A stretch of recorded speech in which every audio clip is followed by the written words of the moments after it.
Welcome everyone. Today we have our another new episode. This is our 924 episode. We have our world famous speaker, Professor Fred Philip, Madam Viva, Mr. Dan. Uh, Today we will discuss on climate change. Bangladesh has a lot of challenge. South Asia, especially we have heat wave, we have traffic issues, we have electricity problems, we have economic challenges.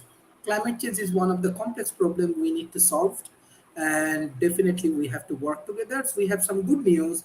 World Talent Economy Forum collaborate with World Bank and University Grant Commissions.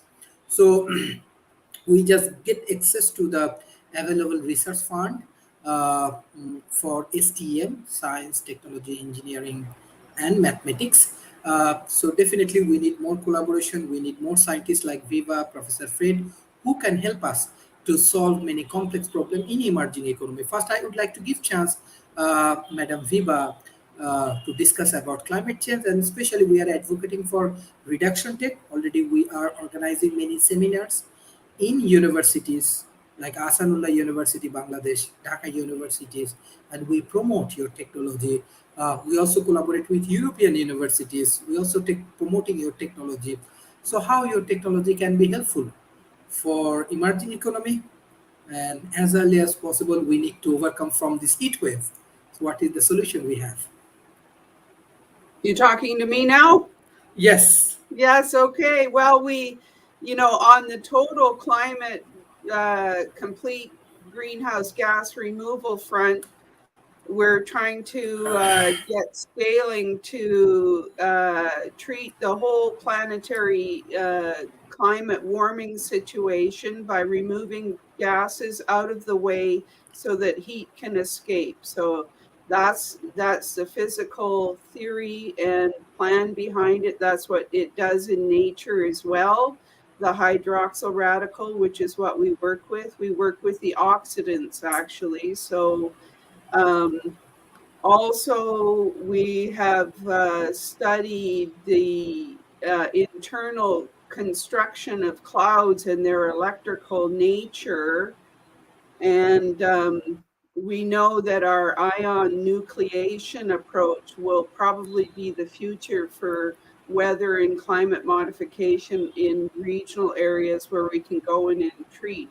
But it's going to take some time for that to get funded because it is now competing with the climate emergency itself. So we'll try to make sure that we get the word out to everybody, and we have a YouTube channel where you can go and read up about all of this. It's called at Viva One Cable, and you can learn about how we would approach the climate, the regional climate monsoons in the different seasons in the northern hemisphere and the southern hemisphere, as well as what we think we could do with some of the atmospheric rivers as well, in terms of extending their precipitation across a larger geography.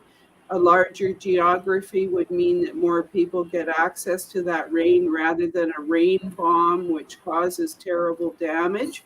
So, we have all of that thinking available, and it ties in with all the peer-reviewed science principles that we can locate on it. And so, yes, to answer your question, that's what we think we can do at this point with our technology, Sharif. Thank you. Mr. Dan, what you want to discuss about climate change? Yeah, thanks for the good topic again, Sharif. This is going to be a very big talking point for the United States Transhumanist Party, which I'll be the Transhumanist Vice President endorsed candidate with Tom Ross in 2024. Very excited to be in that role. I think we might be looking at the problem from too granular a perspective to just narrow down and say climate change. I mean, climate change is a part of the Anthropocene impacts.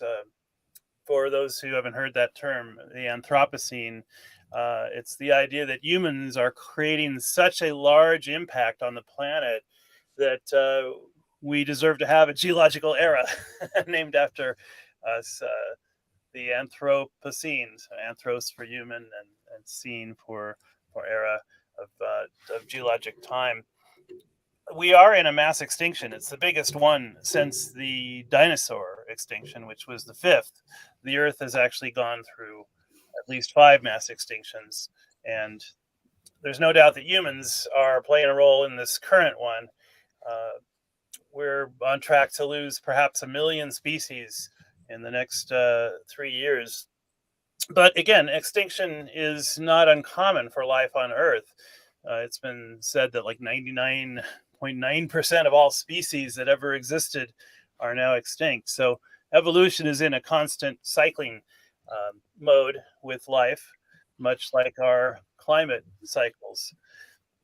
But I am proud to be on with Viva, who's another X Prize team competing in the Giga Carbon Removal Challenge. And I think she's got an amazing way to do it with direct air capture. My team is working on a oceanic sequestration for carbon. We've done the calculations that a 30-kilometer wide belt of seasteads around the equator that are growing biomass like kelp and fish and industrial hemp could actually create products from these feedstocks and sequester the carbon that way. Besides the other options that come from the blue economy frontier that we talked about on yesterday's panel, which I really enjoyed.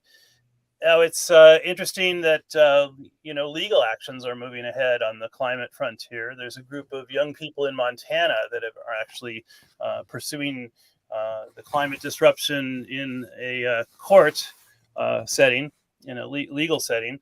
So that's going to be interesting to watch that progress. And we know that large corporations like Exxon back in the 60s and 70s had internal memos from their scientists saying, look, we know that all this insulating gas that we're producing as a byproduct of our profit making is going to become an issue. So it's kind of a similar situation to the tobacco monopolies, tobacco cartels that knew about the dangerous effects of their product, cigarettes, long before the rest of the world caught on and and started issuing warnings and criminal penalties.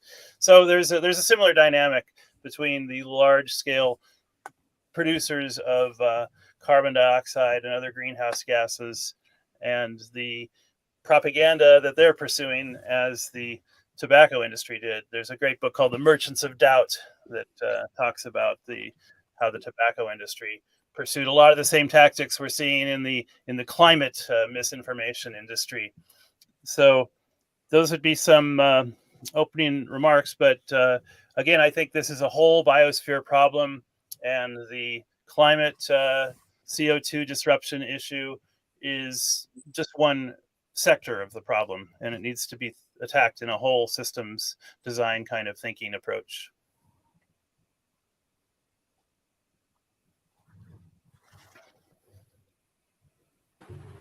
Thank you. Professor Fred, what you want to discuss about climate change, and what is your advice for Bangladesh?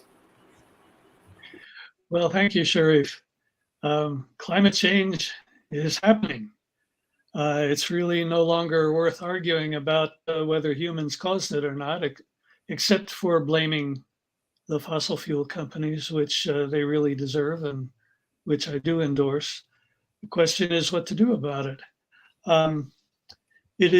Climate change is dangerous, not just directly for our health, not just directly because it can choke and broil us, but all the second and third level effects are terribly dangerous as well.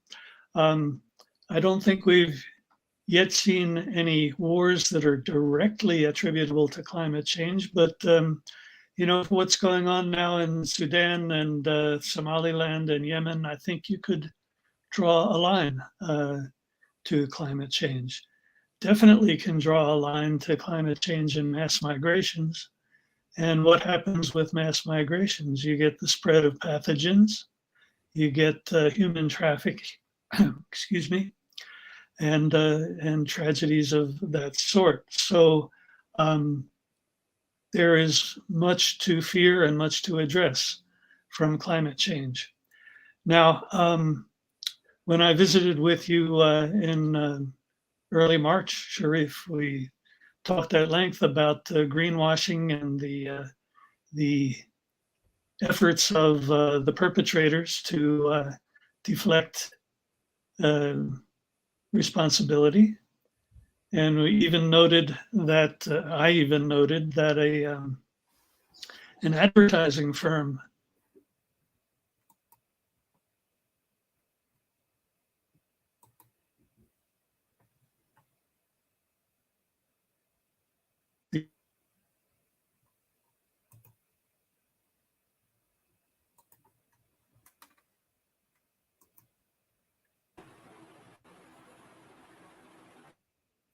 Is he cutting out? It looks like everyone's frozen except for I think us. Oh, Professor there we Fred go. has internet issues.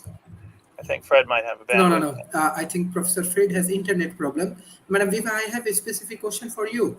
Can you explain, because when we discuss with the Prime Minister Office, climate change departments, university grant commissions about your technologies, how your technology can work for solving climate problem? What is the process? If you explain it in a simple way, that all of the people are not expert or scientists, they need some like simple word for Yeah. understanding your technology. Yeah. We boost Mother Nature's natural cleanser, which removes all the greenhouse gases that are in the atmosphere, including, mostly the man-made ones. It targets them very nicely, brings them down to ground in the weather system. There's no toxic residue. That's simply what we do. Okay. Okay, Mr. Dan, do you have any solution for climate change, or any transhumanist technology can help to solve these climate change oriented issues? Well, yeah, there's very natural processes such as living soil versus dead soil. Living soil is able to cycle and sequester all kinds of climate impacting gas technology in and out of it. I think there's actually an interesting test you can do to tell if your soil is alive or dead. And by alive, I mean it should have trillions of microorganisms present in the soil that are helping to create fertilizer and break down things and do all these biotic processes. So there's kind of a funny challenge that I think started up in Canada called Soil Your Undies, where you take some 100% cotton underwear and you bury them in the soil for 60 days. And if your soil is alive, that underwear will just be gone except for the little elastic band. All the cotton part will be eaten away. And if your soil is dead, it'll just look, pretty much intact. So this is a great kind of citizen science activity that is already going on for people to test their soil this way. And I think this could become kind of a fun so-called gamification. If you make something fun like a game, people will tend to do it. People could have competitions to see who's got the most living soil. And there's a great free low-cost cell phone app called What Three Words, which actually names every square on Earth with a 3 unique dictionary words. I'm in Evening Aviation Ends is the name of the square I'm in. But so now we have this offline database which people can identify all these 3 meter by 3 meter squares on Earth. So now we can start testing science competitions like the soil test. And soil has been dramatically killed by the wide-scale use of glyphosate containing chemicals like Roundup, which is just sprayed everywhere, and it just wrecks the microbial population of the soil, just basically depletes it. And this is something that would impact climate. You could actually, if we had living soil around the world, it's been estimated that alone would basically solve the greenhouse gas in the atmosphere climate issue. Now, that's going to be a big task, so it's not going to happen overnight, but it's a small part of the solution. And there are high-tech solutions like Viva's that involve large-scale installations with fans and ceramic substrates that react with the air, which are valid as well. I wonder, Viva, is there kind of a DIY version of your air capture technology that people could make, maybe with ultrasonic nebulizers and hydrogen peroxide, or have you come up with kind of a not yet? When I first came up with the idea way back in 2002 that oxidant would be a good idea for the atmosphere, I proposed hydrogen peroxide, but the scientists that reviewed it said, oh my, though, hydrogen peroxide is very expensive, so to scale it would be too expensive. So I moved on to another technique. And I just want to point out that our technology is actually fairly uncomplicated. It's not super high tech. We don't use fans because we don't need to. We disperse the hydroxyl. So we just suck in the air that we need into a pipe system that is housed in stainless steel. We filter the oxygen into the kind of oxygen that we need to put out there. And then we add water to it and we get the hydroxyl radical. The hydroxyl is the naturally occurring cleanser that is now currently inundated, and it needs a boost or we're going to get into a lot of trouble. We partially are seeing a big uptick in the Earth's temperature right now, the oceanic temperature in particular, and the fact that the hydroxyl is inundated is going to make the situation worse. So, and I've warned it at my blog site, vivacunliffe.com, about this. Unfortunately, because hydroxyl is such a key player in the Earth's atmospheric temperature, we are going into a very serious El Nino phase with that problem very, very maxed out. So it's not good news. It's a very, very dark situation. And I hate to be a doomist, but we are just simply going to be confronting a much worse situation because of the status of the oxidants in general. And I want to point out that you're totally right, Daniel, that it's not just about the greenhouse gases. There are also issues with what the burning of fossil fuels and making carbon dioxide are doing to the Earth's oxygen levels. And I would just like to show a graph of that if I could. Could I share something here if I want? Okay, so let me just see if I can get it up here.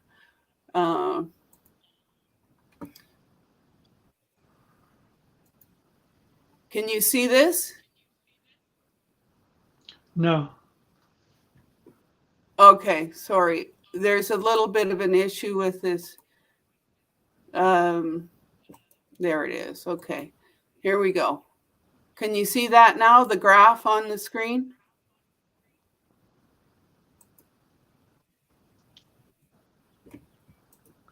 Here? Now, yes. Yeah, okay, sorry. Yes, this one. Can you still see it? So this is a graph. Can you see it? Sorry, I have to check. This is a graph of CO2 level.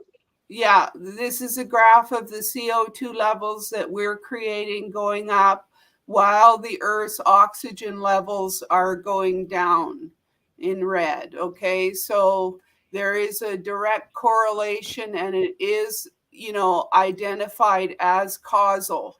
So I just want people to see that, so that we really, really are the cause with CO2 levels. Okay, so we cannot deny that. Now, downstream to that is the oxidants.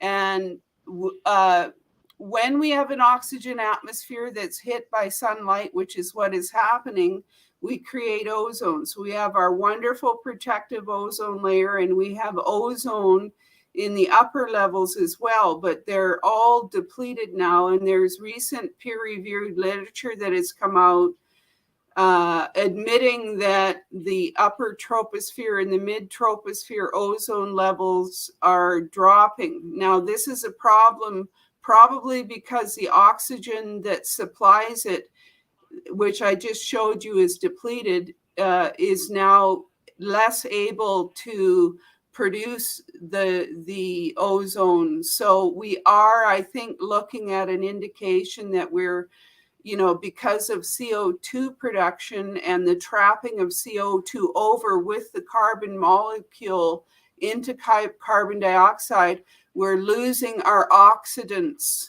And downstream to the ozone is where hydroxyl naturally occurs as well. So it's a 1, 2, 3 domino effect in the atmosphere based on a lowering of our natural oxygen levels. So we have to actually include this into the conversation, the understanding that, our CO2 is taking oxygen out of the picture that is important to us. So I just wanted to make that point there.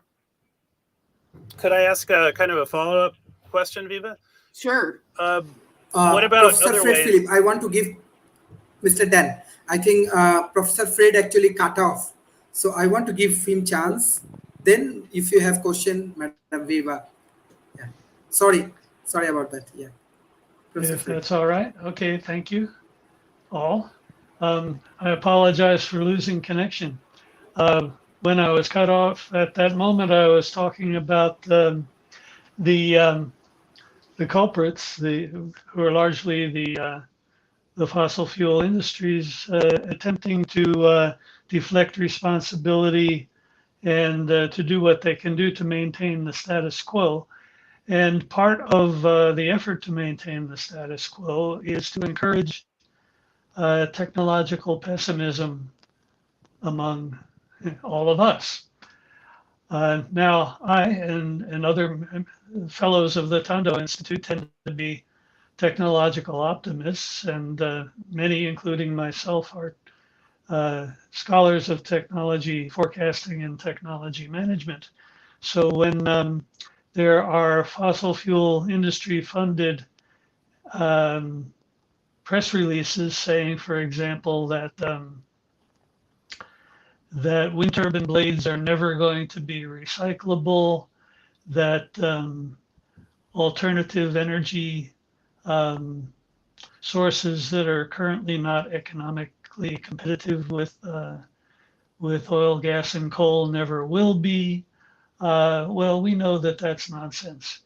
We're seeing amazing advances in green technologies almost every day now. Vestas, the Danish giant wind power company, has announced that they have now developed completely recyclable turbine blades. And what else? Well, we know that the alternatives to doing things the old way, while we can't rely on them 100% tomorrow, we're still going to use oil and gas for some purposes. And we've had to fall back on coal to I hope, limited extent as a result of the cutting off of gas supplies from Russia. These things happen, but we have to minimize their occurrence because things really are very, very drastic situation, as the IPCC has told us. So what will encourage the development of the technologies that are needed. Of course, some visionary entrepreneurs are just, buckling up and addressing. But, well, if I may name drop, I had lunch the other day with a former United States Senator who had been in the Senate for 30 years. And he said voluntary measures are not going to solve this. Mandates are needed. Okay. In this week's Economist magazine, there is an article called The Struggle to Kill King Coal. And the subtitle is Financial Tools Alone Cannot Stamp Out the World's Dirtiest Fuel. All right, so when voluntary measures and energetic entrepreneurs are not sufficient to bring us all the new technologies that we need, what measures can be taken?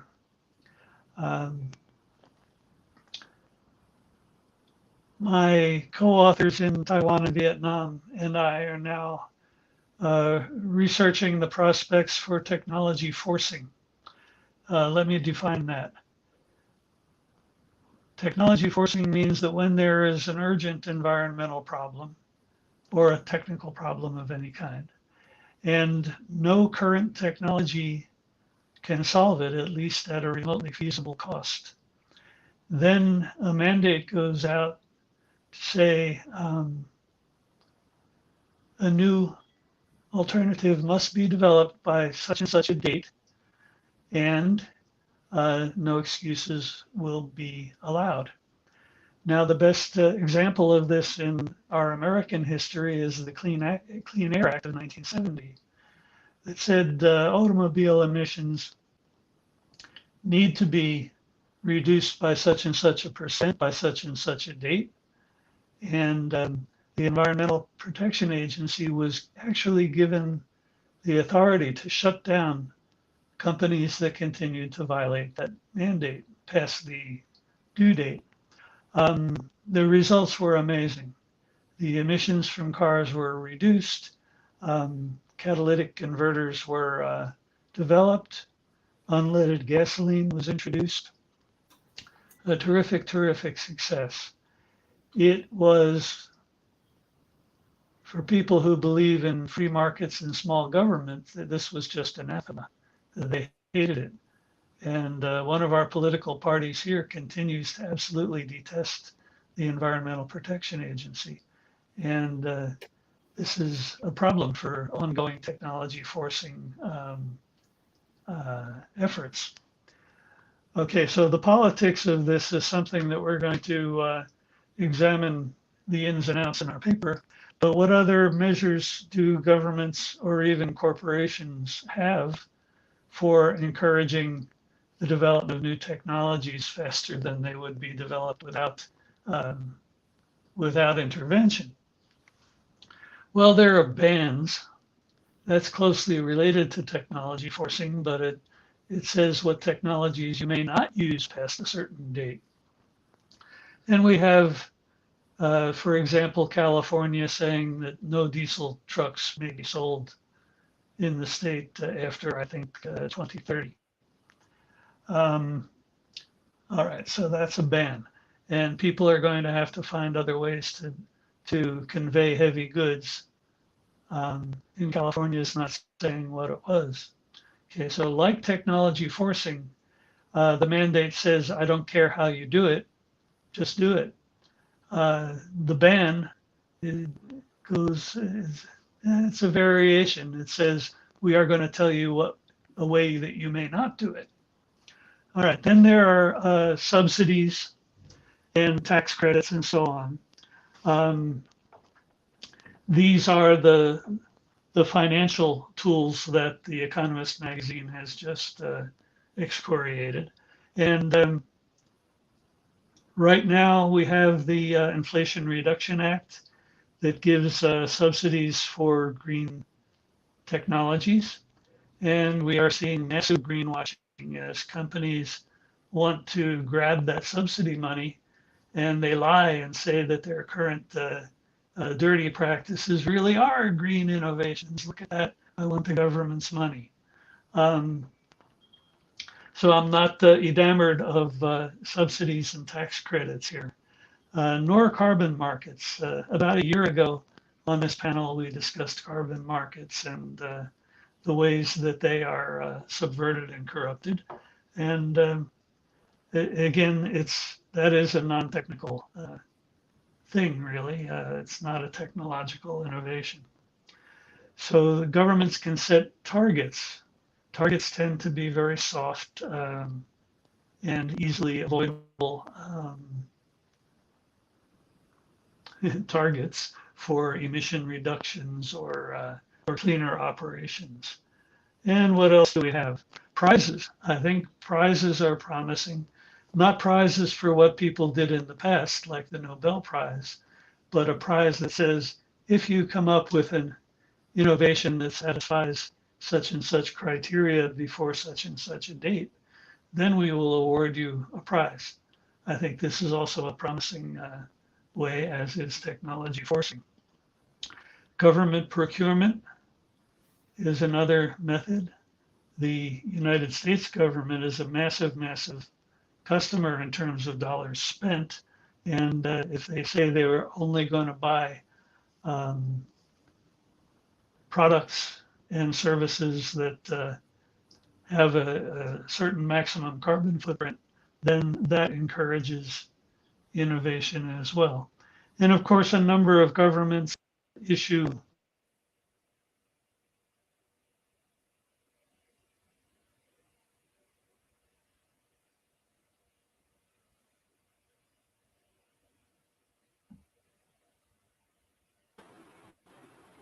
Professor Fred, Can't hear you. I cannot hear you.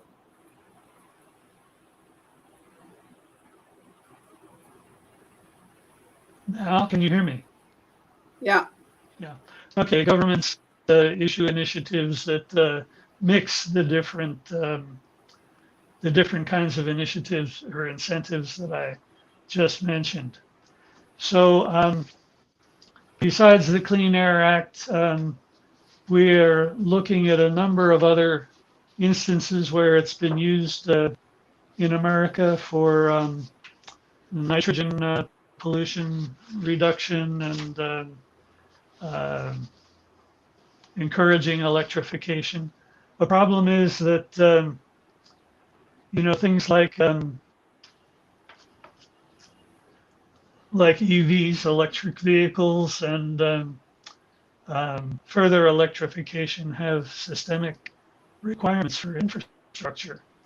And great, we can make a better battery, and battery innovations have been wonderful in the last 30 years, and they continue to be very promising for further innovations in batteries. But the United States is going to need a lot more transmission lines and a lot more electric vehicle charging stations. And that's not a matter of innovation. That's just a matter of funding. So, will the innovations, and the innovations will happen, will they solve our problem?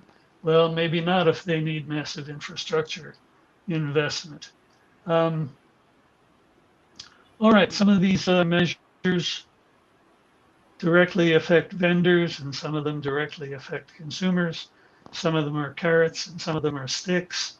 And by compiling case studies both in the United States and worldwide, we've been looking at measures in Norway, Germany, Thailand, and elsewhere. Maybe we can make convincing cases for which kinds of incentives and mandates work and which do not. Now, I think that democracy can be preserved if we simply, and democracy can be the governance mechanism under which we can save the world from climate change, if we make the slight modification that the technology forcing will be allowable. Things like the Clean Air Act. pretty soon everything could become greener, and then the scope of technology forcing could take over everything in the democratic process. And we have to be very forward-looking and careful that it's not a slippery slope into dictatorship, because as we know, dictatorships despise science and do nothing to help save us from climate change. So that's the research that I'm working on now, and technology forcing is the focus of it. Okay, thanks a lot. I have a question that I want to follow up with, but I think it's Daniel's turn. Oh, I will yield the gentlelady such time as she requires. Okay, I have a slight twist on the technology forcing policy that I think needs to get an answer from you, since you're actually going to produce a publication and a paper on it. What about, I know this is going to sound a little bit draconian, but it is science-based. What about banning the use of all yachts and super yachts, and rationing all the recreational boat fossil fuel, like specifically targeting that technology, and limiting, stopping, or rationing on the fuel supply for that technology, and also doing the same thing for private jets, for a hierarchical list, starting with private jets and moving on to other aircraft that are utilized recreationally, that are polluting and giving off greenhouse gases. Why don't we focus on that as technology forcing as well too, just with a different twist? Well, that would come under the category of bans. And and this is going to sound flippant. I don't mean it that way. We don't want people to stop having fun. We want to craft a world that's both green and personally fulfilling for people, but is if we think about root causes, would the same thing be accomplished by going back to the tax structure that existed in the 1960s, when there was not such huge disparities in wealth and income? Because we know that income inequality and wealth inequality is one of the causative factors for what's going on now. The super rich think that they can insulate themselves from the effects of climate change. And some very weird things are going on in that income strata. Very dark, very dark. Yes, it is. So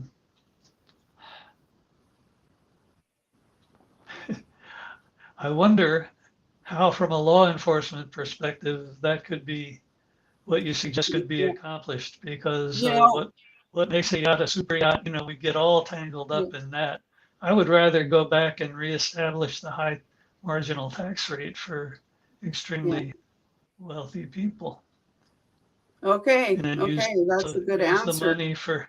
Use the money for to a good purpose. Where where is the authority going to come from that would govern the wealthy, who are responsible for half of the emissions of the climate crisis?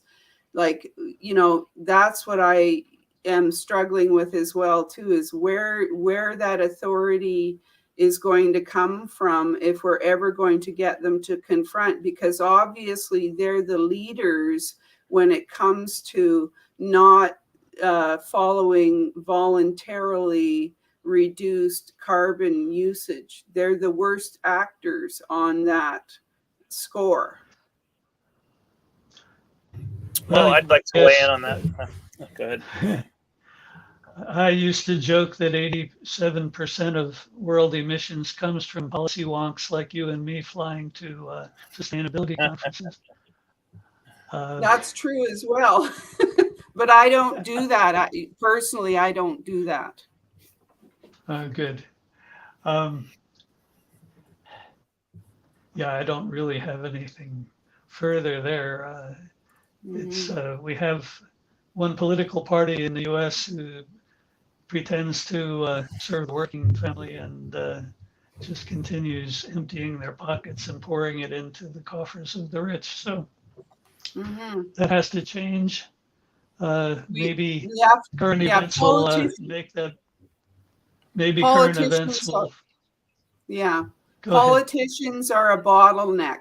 They're not, you know, they all fly to the IPCC conferences and they never come out of there governing the real, you know, facts on the ground in a substantive way. They allow fossil fuel, you know, people to actually chair those meetings. So we really don't have a real clarity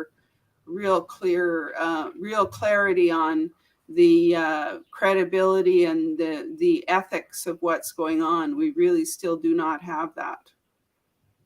Yeah, So I look forward to your paper.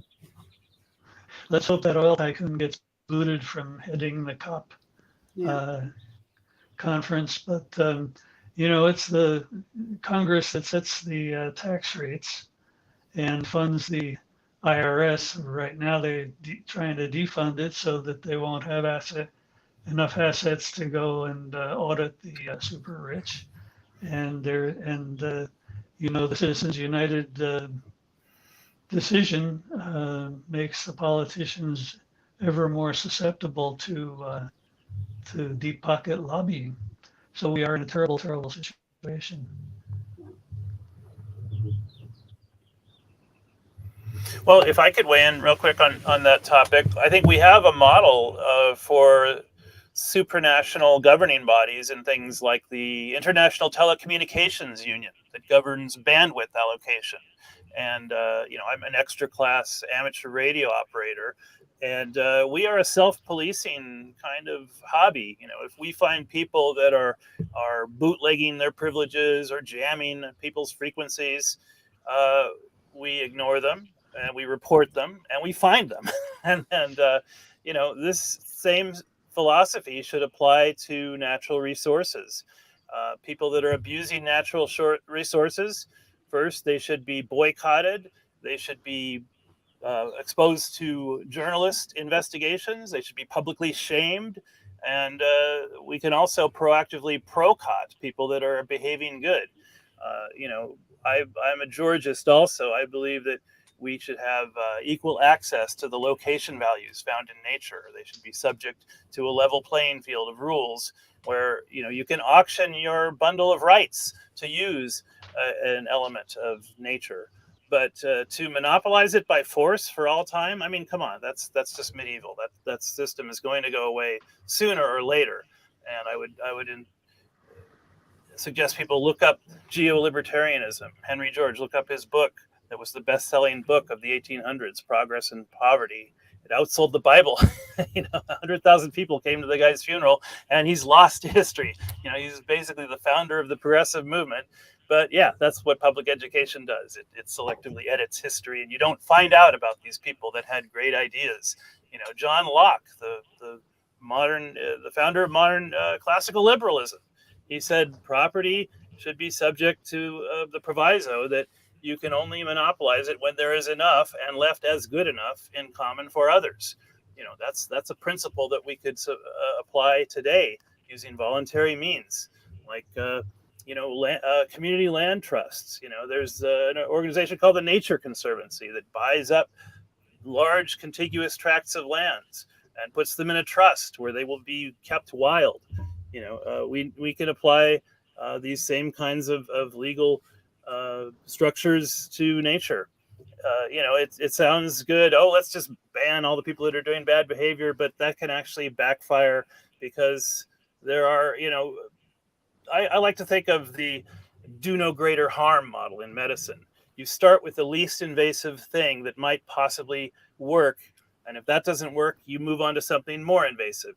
You don't start with the most invasive thing, you know, like eco. No, yeah, but we've been going down the climate road for quite some time already, and the interim solutions or the incremental solutions should already be put into play, and we should see them happening already. And I'm not capable of coming up with them all on my own. All I know is that as a technology company, I've started to see that really the wealth distribution is a big issue. The politicians are a big governance bottleneck, and it is stopping my company from scaling. I talked to wealthy investors, and they are not moved yet, and they won't be, I don't think, until things get worse. And so it's a balance on the scale. It's how bad it's going to get, and when the people with the real money are going to step up, and that's what's happening, I think. Well, I don't think we've tried. I don't think we've nearly tried all the geoinformatic solutions that we could try. And that's what I'm going to be rolling out with this gamification, this Web3 words, this mesh Bridgeify. You know, we can actually create little neighborhoods of contests of people that are stewarding, you know, actual granular parcels of nature. You know, there's like 3,000 different citizen science portals that you can participate in, and make it fun. You know, that's Fred mentioned that it's got to be. We don't want to take the fun out of life, you know, and we can. No, I'm not proposing to do that, but I think we have to differentiate between excess and lavish excess and fun. And there are certainly at least 3 grades of that. I mean, we're talking about, you know, exponentially into the 1,000x differences in income levels on one planet. And so we have a finite amount of wealth. And it's not getting around the way it needs to. There's also a proven way to undo income inequality structurally, and that is time-based pricing. You price goods as a sliding scale of people's income. So instead of pricing in dollars, you price in minutes. So someone that's making, you know, $100 a minute would pay $100 for an item priced at 1 minute, and someone who's making $1 a minute would pay $1. And this has been tried on toll roads. It actually increases the profits for people to bring this in. You know, Amazon does the same thing with their Prime monthly pricing. They give you a 50% discount if you're on food stamps. And this hasn't been tried, but this is a voluntary way to structurally decrease wealth inequality in society. And so, are you going to put this forward collaboratively to other political parties? Oh yeah, it's an open source idea that's out there already. It's called Hours Equals Price. A friend of mine in San Francisco has a huge pitch deck about it that's incredibly detailed. And is it online? Yes. Okay, where is it online, please? Just Google Hours Equals Price, and it should come up. There's a bunch of YouTubes about it. It was a submission for a Genius Prize a few years ago.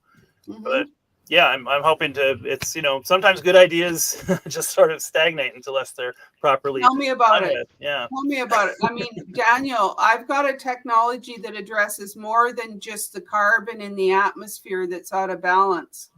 And the decision makers that have the money, like over at Shopify, and I hate to name them, but they're focused solely on getting CO2 removal only tech up and running.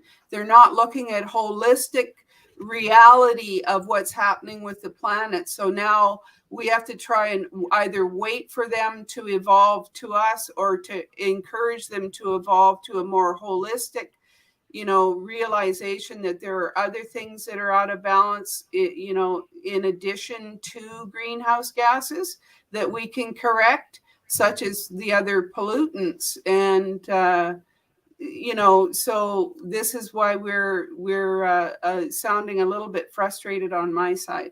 I'm glad you're shining a light on it, and you know, it can be fun to publicly shame bad actors. You know, that's kind of a gamification. Well, they're not bad actors. They're just, I think they're in fear of the fact that we empower and protect humanity in a larger way than just simple CO2 removal.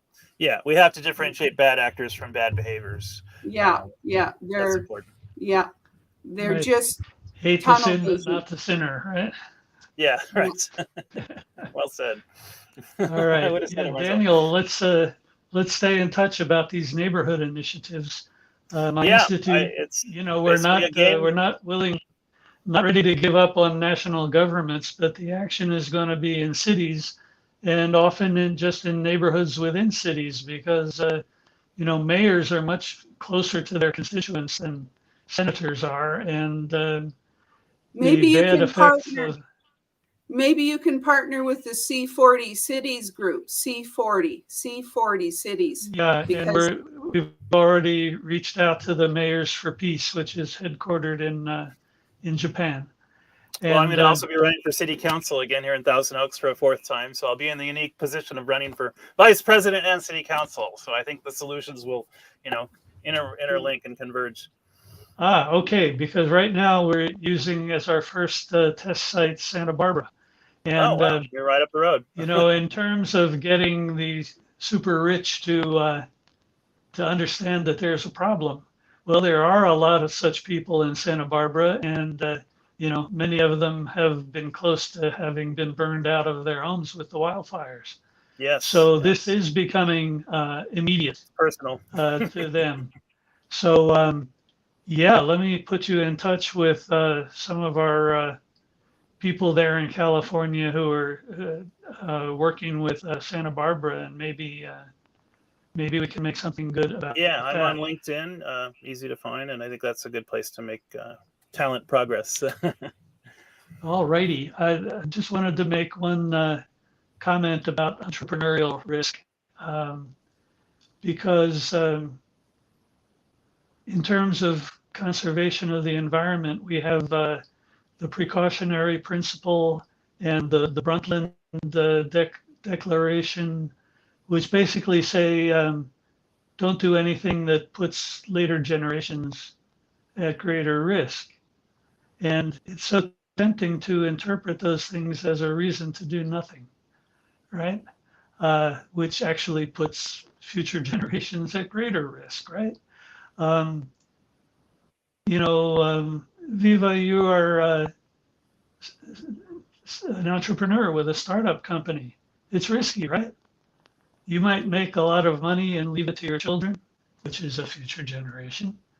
Or the company, I hope not, might go bust and leave your kids with nothing. So you're obviously taking a risk, a pro-environmental risk that can affect the future generations. And we have to do that, right? We have to take at least prudent and sometimes maybe not prudent risks, like geoengineering, to make sure that there are future generations.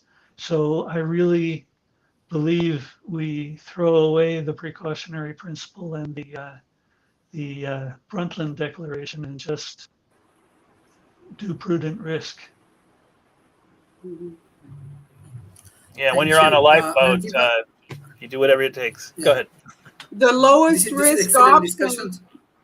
lowest risk Yeah, please. option for managing the atmospheric problems right now is to remove all of the pollutants simultaneously so that the heat can escape back to space. So we're offering the lowest risk solution for $50 a ton at scale, $51 a ton at scale. So we're far cheaper. We're 25% of the cost of everyone else, and we deliver on a number of other huge ecosystem benefits, including soil, carbon storage, inorganic soil carbon storage, and soil health, and increased biodiversity because of that. So all of those benefits are available, online. I've archived everything and put it up on YouTube at Viva One Cable and vivacunliffe.com, and then reductiontech.com. So you can find out about us and spread the word, because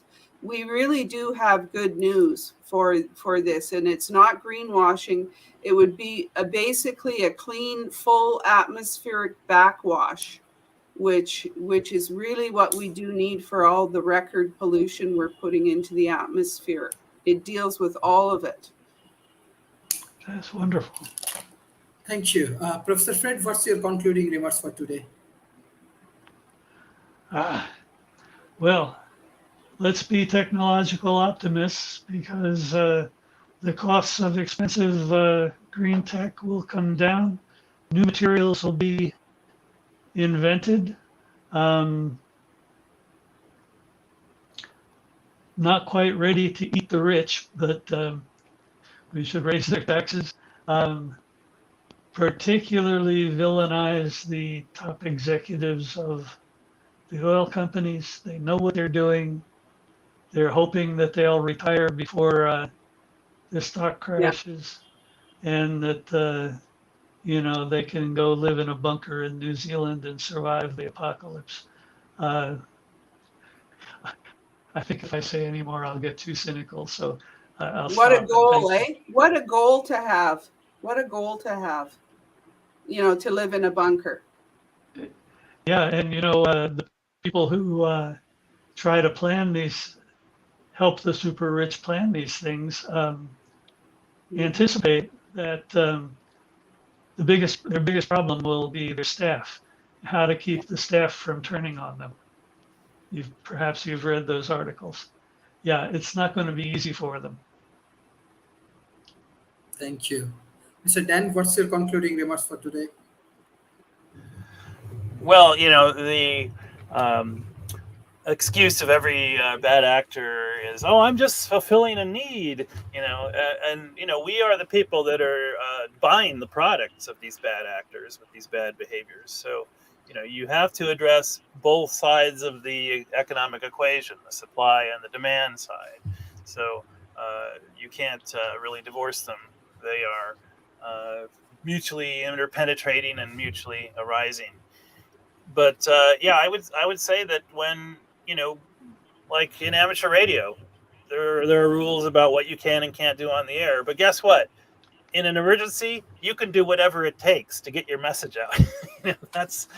You will never get in trouble for, making a spark gap transmitter and doing Morse code. And even though you're sending out all this terrible interference, it's like, hey, I was in distress.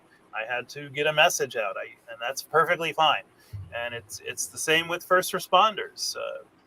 There's Good Samaritan laws that if you see someone passed out and you render aid in good faith, you give them CPR, which, by the way, is not very likely to save someone's life. Only about 10% of the time does that chest compressions, work to bring someone back from deanimation, let's say.